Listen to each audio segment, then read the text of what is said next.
We got 330 million people, and half of us are split on this debate. Very slippery slope of making other humans do what you want them to do for whatever reason. Just a nuanced We would say that's exactly what you're doing. By allowing everyone to make their own You're making other choice. humans do what you want them to do, meaning you're making them dead. You're killing them. Very pro-abortion regardless of whatever trimester you're in. Abortion means the murder of an innocent human being. I have personally had an abortion before, but it is not for me again, and I would not do it again. I do regret it. I consider myself very pro-life. So I'm only pro-choice up until I would say like 3 months. Like first trimester, I'm pro-choice. I am actually a post-abortive father. When I was 18, I decided to have an abortion. Abortion doesn't make you not pregnant anymore. It makes you the parents of a dead child.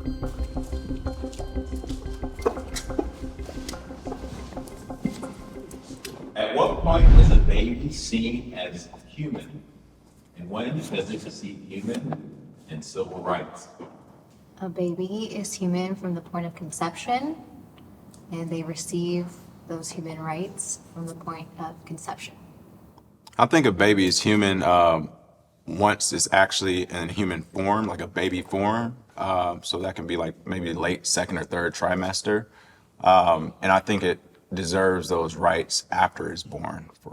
96% of scientists agree that life begins at conception. I believe that life starts at conception when you have a single cell organism, a sperm and an egg fertilized. I think to piggyback off of that, I think if we look at it objectively, if it's left to its own devices, it will develop into a child. So in the womb and outside of the womb, it continues that process into an adult and, functional person of society. I also believe that during conception is when life begins, but I also believe after birth. So when do you think that life, the second, third trimester, when would you say they deserve rights? The rights is a difficult thing. At first, I would say like conceptualize as a baby. Like when it looks like a baby, it's a baby. Same as a tadpole is a tadpole, a frog is a frog. A seed's a seed, a tree is a tree. It's like, we're not going to say, well, this seed is a tree right now. It's not. Once you can actually see an actual baby, a picture of a child that's already in there, like you all say, is using his mother's food, blood, and all that stuff to feed itself to grow even bigger, like to the point where the mother even died, and we actually open the mother up, this baby could still live. Yeah. And yes, it's a baby then. But again, So viability. yeah, okay, viability. But to me, when it's still in the tadpole stage, that's what it is. It's a tadpole. It's an egg, it's sperm. Yes, if we let it sit there for another 8 months, it could be a baby, if healthy. But as it stands now, to me, it's just sperm and an egg. See, and that's just a process of life, right? Zygote, fetus, infant, newborn, toddler, teenager, grandparent. Those are just stages of life. We are all started in those stages. It's all just part of our life, part of our stage of life. I think that each human deserves inalienable rights. I think that they all deserve equal justice. I believe that they all deserve the right to life. That's the first right. If we don't get that right, life, then all the other rights you don't even get because you lost that first right. And I kind of started off like, what is abortion? I was clear as far as like it is a killing of an organism, baby, zygote, whatever stage, it's killing of an organism. If people want to have an abortion, they're going to have it, whether you want them to or not, whether it's legal or not. So again, do I agree as an organism? Are you killing something? For sure. This is the United States. We do a lot of killing here in this country. So to all of a sudden say, well, this unborn thing we need to pay special attention to. How much attention are you paying attention to the ones that are already here, that are already lost to the streets? Yeah. There's already a ton of children.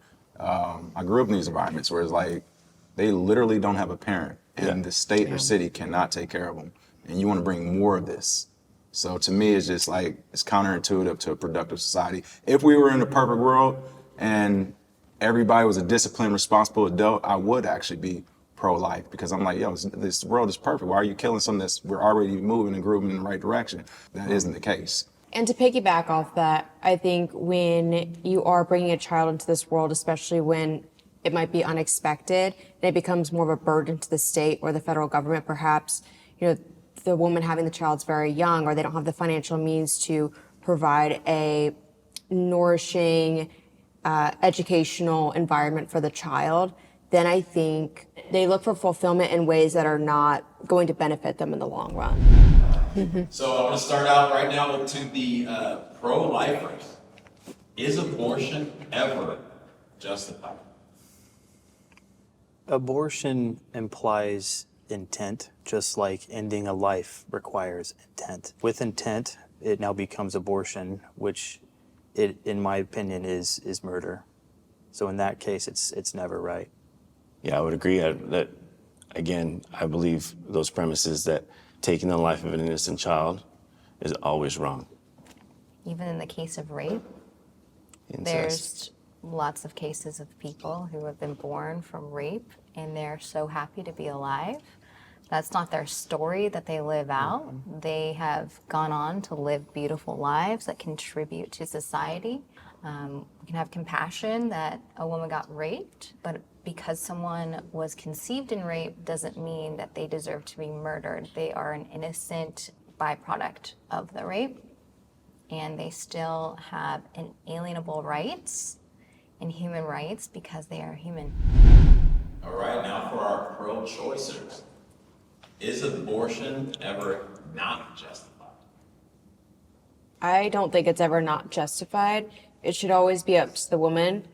You know, children are conceived under a variety of circumstances, regardless of one's social class or job title, financial situation, whatever it may be. I believe that every woman has the right to choose to have an abortion if they don't seem that it aligns with what they want long term. Not sure how accurate this article is that just came out, but I mean, there's a big Time Magazine news article coming out about a 13-year-old who was raped and impregnated in Mississippi and was not allowed to have abortion.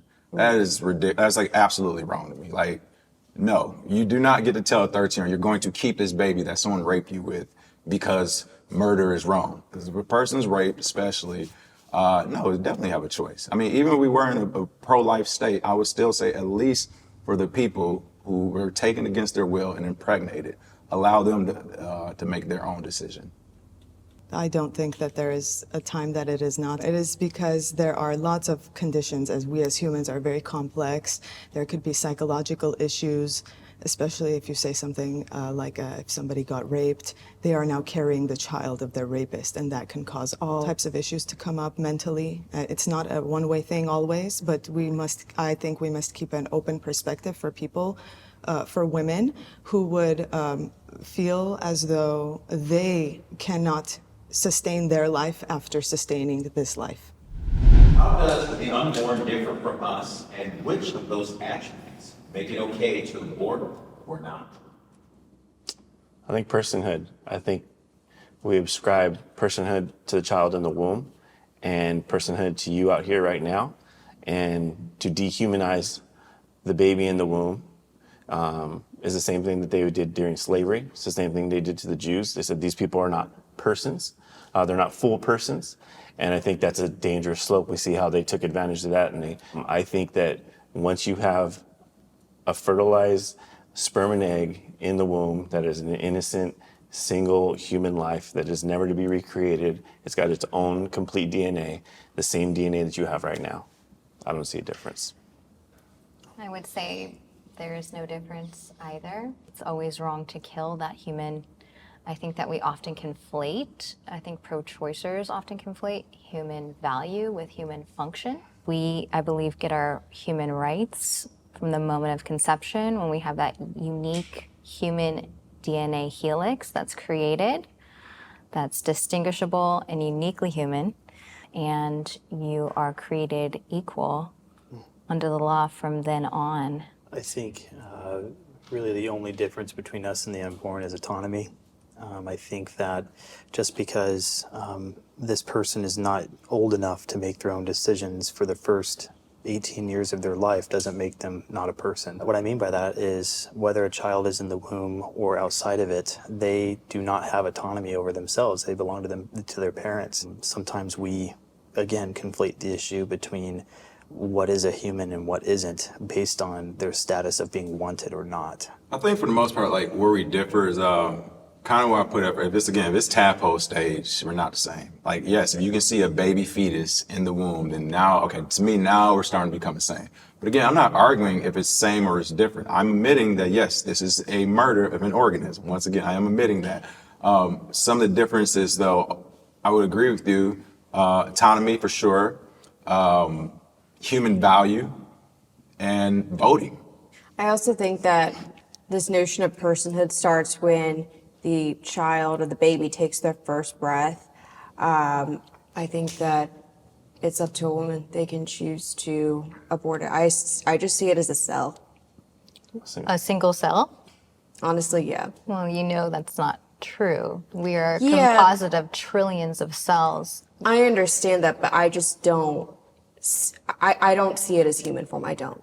So you agreed that hey, you believe that the life is a life. It's just that someone should have the right to take that life if they want to. Yes, as we do in any other part of our country. Right. What if I told you at 9 weeks, 8 weeks, heartbeat, Right. fingertips, toes, detectable brain waves, organs are forming, and if a woman miscarries, often they will see the shape of their child, like in their hand about this big. Right. Like that looks like a human baby. For sure. And that's at 12 weeks, 8 weeks, 9 weeks. Everything's there. Right. Would you ascribe life to that baby then? Still no. Still no. No, because I feel like when a baby is 7 months old, Yeah. prematures are real. They can come out and live. Yeah. A baby is Oh, yeah. not living 3 months old on its own. And that's my thing. If what you're saying is true, pull it out of the mother then. Yeah. Let it live. Yeah. It can't do that at 3 months. It can do that at 7 to 9 months. So I would say the fact that you can pull it out of a mother means that it's separate and it's its own life. I would say that the fact that a child can die inside of a mother and decompose and cause other issues is a testament to that this is a separate being. This is a separate organism from the mom. So I think what we're talking about, you know, the socioeconomic issues, the vitality of a child, circumstances surrounding, you know, this child doesn't negate the fact that it is a human being. I mean, my background, I was born to a family of 9. I was raised in a 3-bedroom apartment in San Bernardino. My mom was a high school dropout. She dropped out at the age of 16 because she got pregnant. My dad, similar story, had 2 kids at 19, you know, living life very, very low. I was born on welfare. We were poor. We collected cans. We were the recipients of people's goodwill. I mean, Christmases were provided to us. It was not an optimum time for me to be born at all. And here I am, a burden to my parents. So you would think, but I was brought in with joy. And I was given the best shot because my parents saw me as their child. Statistically, my mom should have been dead. My brothers and sisters should have been in prison. And that didn't happen. Does the exception make it the rule though? So I'm from Detroit, grew up on the east side. Yeah. One of my best friends, my neighbor, Right. his parents or parent was going through some things where they essentially had to give him away. Yeah. They gave him away to a great family, fortunately. Okay. That didn't happen to all his siblings and all his cousins though. So, and that's a large part of Detroit. The crime rate shows it. So does Baltimore, so does New Orleans. And just getting away from the crime statistics, look how divided this nation is. Like literally you are saying, all right, so under the bridge in Los Angeles, if crackheads start having babies left and right, you're saying, let's let it happen. I'm saying, okay, and in 15 to 20 years, when voting sways a totally different way and the culture's totally different, this is why, because we said, hey, we're pretty sure all these crackheads and stuff, they'll raise some great babies. We'll figure it out. Instead of just saying you should not be having babies. So the people who just broke into the Topanga Mall illegally Right. and robbed them, Could have aborted half of them because probably. they're criminals, we should just kill them because Well, to be clear, looking at they're going to turn into a criminal, No, right? well, no, you That's what said you're since they saying. are So we should criminals- just go. We should act proactively and be a justice society and kill criminals before crime even occurs. That's you playing God. I also think God is being played when pro-life people tell somebody that they're murdering their child, but they don't know their situation. They don't know if they're being abused. They don't know what could happen to them. They don't know if they will abuse the child themselves when the child comes out of this It womb. still doesn't take away that it is a child being murdered. Yeah, I mean, I'm not arguing that it isn't or saying that it isn't at all. So I feel like we're forgetting about the mother in this. We just keep talking about the fetus, the baby, the child. And scenarios that whether we've been through or can imagine or can't imagine. But there are so many vast differences of cultures, people, problems that can happen, whether emotional, whether physical. So I think we're forgetting about the mother, and the mother can just really choose and say, you know what? I have plans and things to do, and I want to do those things. And if I don't get to, and I have to bring this life in and either give it away or tend to it and to turn away from myself, I don't think I can handle that. And so we have to give those women a chance to get themselves together and whatever that may be. Even just the choice, just I am emotionally not ready. What about dad? Can dad do the same? Yeah, dad could definitely have the Dad can conversations. say, hey, I want this baby. I can't have this baby. I got plans. I need keep this womb off of my wallet. I want to make sure that this baby does not mess up my plans. We need to have an abortion, and I'm not going to get tied down to you for 18 more years. Men do you that. have to have an abortion. Men You think do that's do okay? that. No, I do not think that's okay, but men do that, and still I think the choice should fall on the woman. Yeah. Oh, I was one of those guys. I was one of those guys who said, hey, I didn't say it in that way, but that's what we're saying. I was subject to that, and he did say it in that way. And that's horrendous. And that's one of the biggest things that I think men need to stand up. We talk a lot about the mom, we talk a lot about the baby. I think men need to stand up. And it's disgusting that they just run away. They don't stand up for their children. They want to play and they want to mess around, have premarital sex, but they do not want to stand up for those children. They do not want to provide for that mom. And I know for a fact that surveys show 95% of moms would say they would keep the child if they knew dad was going to stand up and be the man. Yeah. And we need to stop shirking responsibility. I think that's what kept my circumstances as a young infant together. My dad took on my mom's 5 and still brought in his 2 and raised 2 more. Come on. And he said, you know what? No, we're going to make this. This is insane. And so it was my dad's leadership that put my mom at ease and said, okay, you know what? I am worthy of living a life of a mother, and so that's another thing too. I'm gonna break you guys in on a little secret I haven't told anybody, but my wife just told me that she's 6 weeks pregnant. Wow. I'm a new dad, so I'm very excited. Congratulations. It was scary at first. I mean, I'm over here a Christian and pro-life, right? And then, and I have all these big ideas and plans, and we're, rent in California is skyrocketing. I'm paying almost, $1,600 a month for a little postage stamp of an apartment. Bills are getting more and more expensive. Cars are getting more and more expensive to repair, Yeah. And here's this child, and I'm over here freaking out. I'm like, okay, I know I'm pro-life, but this is not the time. This isn't right. This is not the time. My wife is over here freaking out because she knows the same exact thing. She sees the books, she sees the numbers. But we also know this is a life that we are now in charge of, whether we want it or not. It is an interruption. Yeah, that's right. That's what happens when a male and a female have sex. A child is a development of that. So of course you take the risk of being interrupted. And so with that, as soon as I realized, okay, there's a plan in this, I don't know the future, and that's okay. This child is coming, whether I want it to or not. And started really dreaming and having vision of what my family can be. And I started taking leadership. And I said, hey, you know what? I don't know what's going on. I don't know if we're going to be able to pay our bills or not. Who knows? But it's going to be okay. It's going to be us 3. All right, final question, guys. Up to 90% of babies detected in the womb have Down syndrome or aborted. Is it or is it not morally okay to abort a child with a disability who might not have a full and useful life? I'm going to start. I'm just say yes. I know a lot of people would disagree. I grew up around a parent who had a disabled child. They knew beforehand they had it anyway. They said they wouldn't change it for the world. They're keeping it. I'm not strong enough to do it.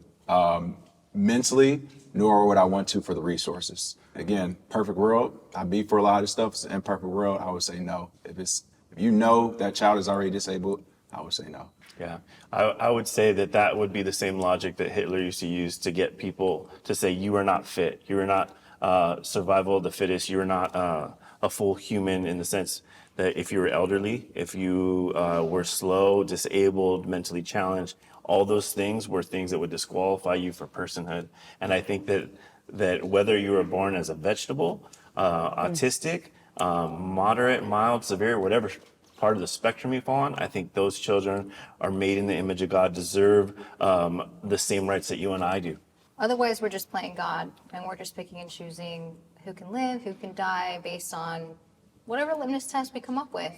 And if we're basing human rights on just some arbitrary functionality litmus test, we, again, have seen time and time again governments use that to discriminate against people for their intellect, for their skin color, for their eye color, for their religion. And so it never really turns out well. It's a slippery slope. I think, yes, they should have the option to terminate the pregnancy. It's a quality of life issue as well, and I have worked with many disabled people. This is absolutely not everybody, but I have worked with disabled 40-year-old men and their father asking, what have I done that my son is this way?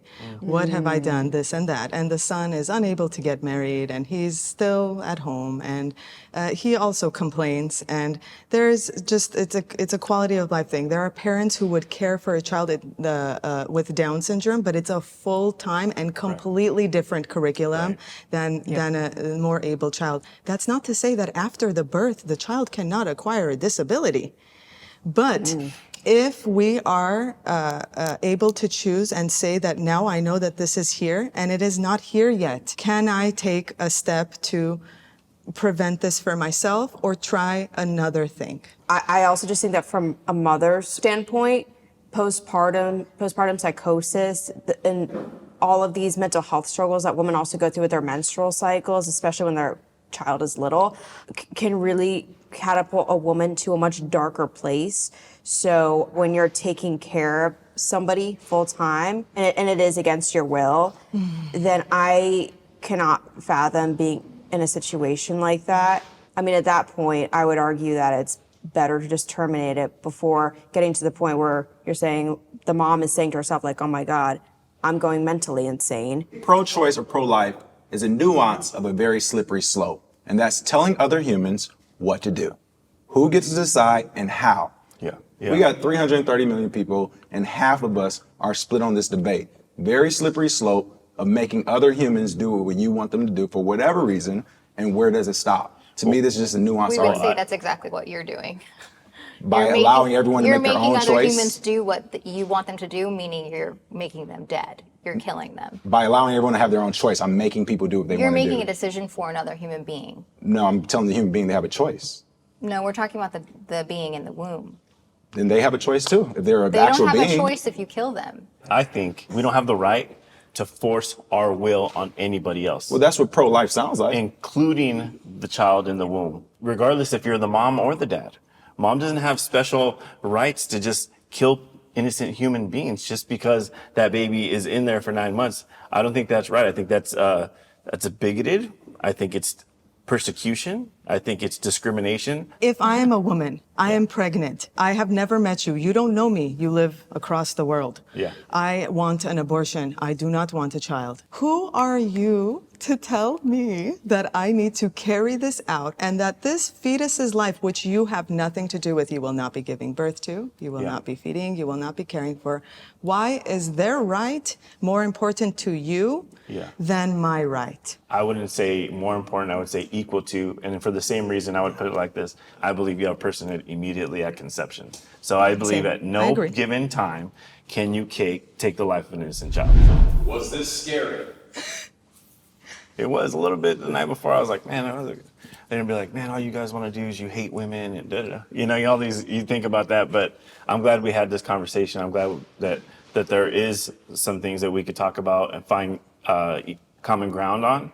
And hopefully that somebody who's watching this, it causes them to think, it provokes them to think about, hey, I didn't think all that all the way through. Maybe I should have reassessed the situation. Absolutely, yeah. I think I was a little nervous yesterday or coming into it. You know, it's not my typical day-to-day type of action.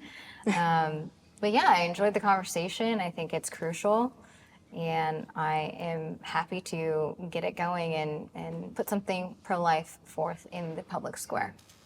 Yeah, I think for me, obviously, it was important to do this because I'm a person who likes to step out of my echo chamber and listen to opinions. Yeah. You know, and I think it's good for me personally to step out and engage, you know, so I think this was very important. I also think these Likewise. conversations are imperative. Yeah, it was not scary. It was actually enlightening and very enjoyable, because we're also speaking for people who've been in these situations that can look and say thank you. And it's just very good to have these conversations. Thank you guys.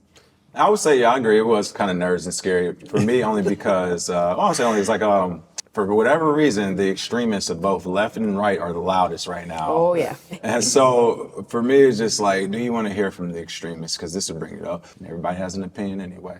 Yeah. Clearly. Yeah, I think coming into this discussion, it was a bit daunting, and, you know, any sort of taboo subject, whether it be abortion, mental health, gay marriage, I think there's always this fear lingering around those topics, especially when it comes to public discourse. But I'm very happy that we had this discussion. Would you guys go out to lunch together? Yes, yes. Yeah. Yes. Yeah. Being a part of this project, we appreciate you and all your views and Are we all going to your lunch now? positions. That is it. hot. If not,